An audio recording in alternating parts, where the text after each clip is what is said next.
झलक भूल गई देखने के लिए सारी सखियां झलोकन से झांकन रही। राम देखे सिया माँ सिया राम को चार अखियां लड़ी की लड़ी रह गई। राम को देख कर श्री जनक नंदनी बाग में खड़ी की खड़ी रह गई। बोली एक सखी राम को देख कर लिख दिए है विधातार जोड़ी सुगर पर धनुष कैसे तोडेगी वारे कुंवर। म्हणजे ती सखी म्हणतीये दादा तुला तर हे राम आवडेल नाही छान आहे मित्रा तेच तो आपले जनतेला आवड झाले पाहिजे पण धनुष्य दिसताना छोटा होता पण तो इतका जड होता तो हारासारखा 350 लोक जर परत उचलायचं म्हणलं तर 350 लोक इतका जड धनुष्य होता। खाली बस खाली बस। सीताला काय सांगते तुझी मैत्रिणी सांगते सीताला म्हणते की हा नाजूक इतका छोटासा नाजूक कोमल हात आहे धनुष्य समजते। बोली है सखी राम को देख कर रच दिए है विधातार जोड़ी सुगर पर धनुष कैसे तोड़े वारे कुंवर। सब में शंका बनी की बनी रह गई। राम को देख कर श्री जनक नंदनी बाग में जा खड़ी की खड़ी रह गई। मग दुसरी मैत्री काय म्हणते खाली बस व्हिडिओ काढते। दूसरी सखी छोटा देखन में है पर चमत्कार के नहीं जानती। गप्प बस ना छोटे पण तुला चमत्कार नाही माहिती कालिका राक्षसी म्हणजे आवाज डोंगरासारखी शांत तिला एका बाणातून त्यांनी नष्ट केलंय असं ती सांगते। बोली दूसरी सखी छोटा देखन में है खाली बस खाली बस।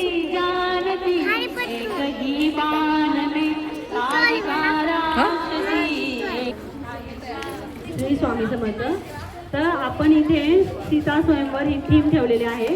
25 डिसेंबर जे ख्रिश्चन जे नाताळ जे आहे ना तसंच आपलं हिंदू धर्माचं एक ह्या दिवशी शुभ दिवस समजून मी एक आपले धार्मिक जे प्रभू श्रीराम आहेत सर्वांचे देवता त्यांची एक सीता स्वयंवर हे रामायणातील एक सुंदरसं असं एक दृश्य जे आहे सादर करणार आहे। सुरुवातीला जेव्हा जनक राजांनी सर्वांना आमंत्रण दिले सीता स्वयंवरासाठी तर त्यावेळेस सर्व देशोदेशाचे सगळे राजे उपस्थित होते सीता स्वयंवर बघायला पण आणि त्यात भाग घेण्यासाठी सगळे उपस्थित होते। तर अशा त्याच्यात विश्वामित्रांनाही आमंत्रण होतं सीता स्वयंवराचं। तर ते विश्वामित्रांकडे जेव्हा सेवेसाठी प्रभू राम आणि लक्ष्मण होते तर त्यांनी त्यांना बरोबर घेऊन जनकपुरीला जायचं ठरवलं आणि अशा प्रकारे निघाले विश्वामित्र आणि प्रभू राम जनकपुरीसाठी। मिथिलेला गेल्यानंतर तिथे जनक राजाने खूप छान स्वागत केलं त्यांचं। खूप आनंद झाला जनक राजांना आणि अशा याच्यात जेव्हा सीता स्वयंवराचा दिवस होता त्या महालात पण विश्वामित्र जेव्हा आले त्यावेळेस जनक राजांनी सिंहासनावर उठून त्यांचं स्वागत केलेलं आहे। विश्वामित्रांचं त्या सीता स्वयंवरामध्ये सगळे राजे उपस्थित असताना आगमन होते तिथे।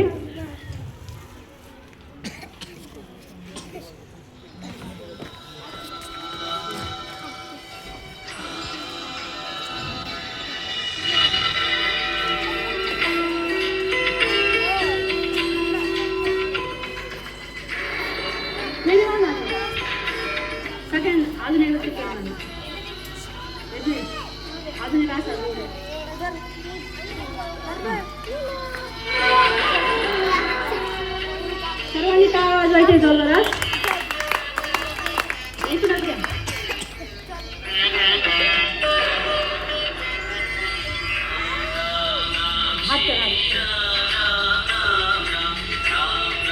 विश्वामित्रांचं स्वागत केलंय सर्वांनी।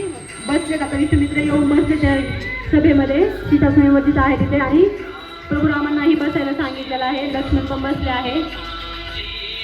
अशा प्रकारे सर्व बघतात ते चकित होतात ते, म्हणजे ह्या ऋषी मुलींबरोबर हे दोन युवक कोण आहेत, म्हणजे इतके सुंदर असे कोण आहे, कुठून आले, सगळे राजा विचारत पडत असते बघून. थांब आता नाही, नंतर. आणि सीता स्वयंवराला सुरुवात होती. सगळीकडचे राजे प्रयत्न करतात ते धनुष्य उचलण्यासाठी, खूप प्रयत्न करतात. पूर्ण बल ताकद लावून सुद्धा ते धनुष्य जास्त हालत सुद्धा नाहीये. तर अशा प्रकारे प्रयत्न होतो धनुष्य उचलण्याचा.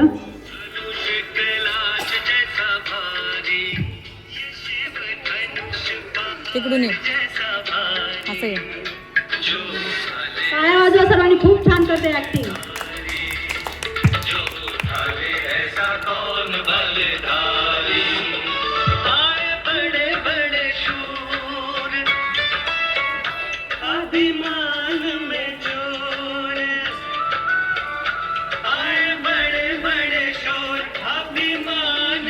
सोडून टाक.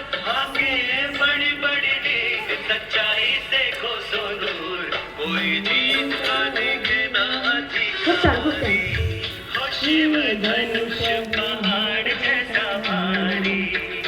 जो उठा ले ऐसा कौन बलधारी, जो उठा ले ऐसा कौन बलधारी.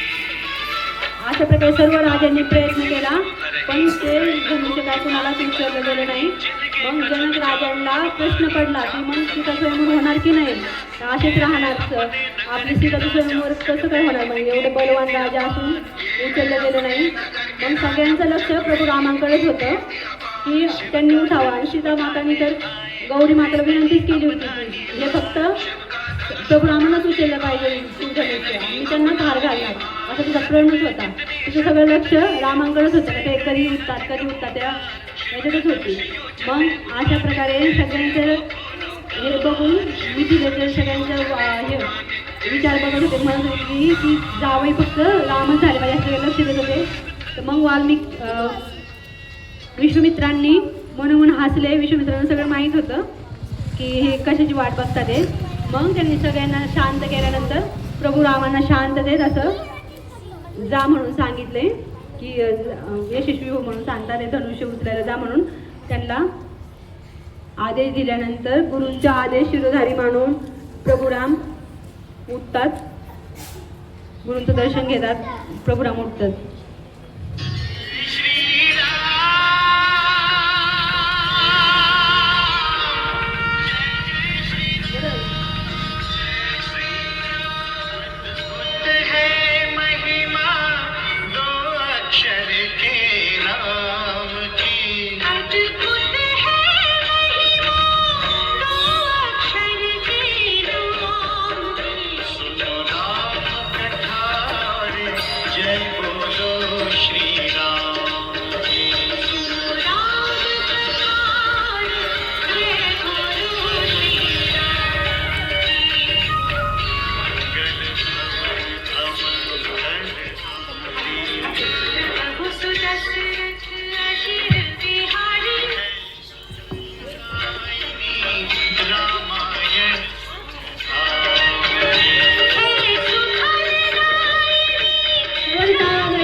फुलं टाका, हे फुलं टाका, नंतर टाकायची थोड्या वेळाने. अशा प्रकारे प्रभू श्रीरामांनी धनुष्य तोडून अतिशय आनंद, सगळीकडे गगनात आनंद मावत होता मिथिला नगरीमध्ये. आणि वर मिथिला नगरीमध्येच नाही तर स्वर्गातील देवता सुद्धा गंधर्व अप्सराही आनंदाने नृत्य करत होते, पुष्पांचा वर्षाव करत होते. अशा प्रकारे प्रभू रामांनी विजय मिळवला धनुष्य हे करून, आणि जनकाला तर खूपच आनंद झाला. आणि आनंदात मैथिली जी होती जानकी, तिला तर खूपच आनंद मनातच मावत नव्हता, कारण तिच्या मनात जे होतं तेच घडून आलेलं होतं. मग अतिशय आनंदाने जयमाला घालण्यासाठी येते आता सीता. थांब आता नाही थोड्या वेळ. हा ठीक आहे, अजून घे नंतर बस.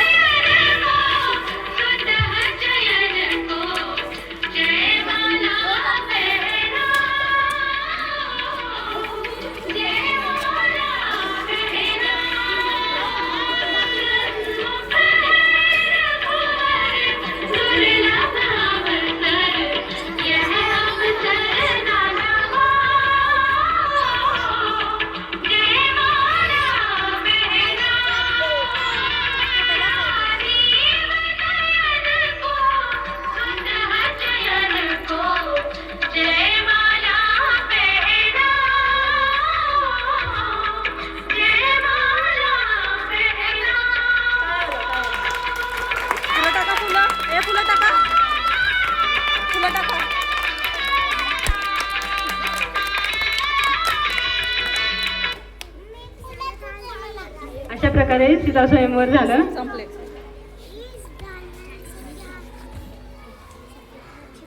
संपले.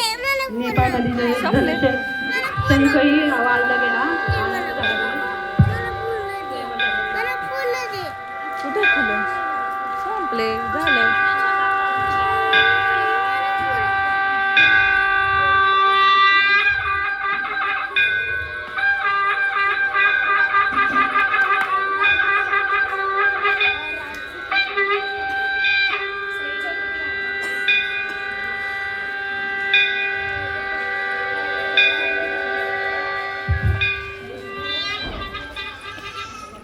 सर्वांना खूप खूप धन्यवाद. त्यांनी उपस्थित राहून या बालकलाकारांना प्रतिसाद दिला, त्यांचं कला बघितली. सगळ्यांचे खूप खूप आभार.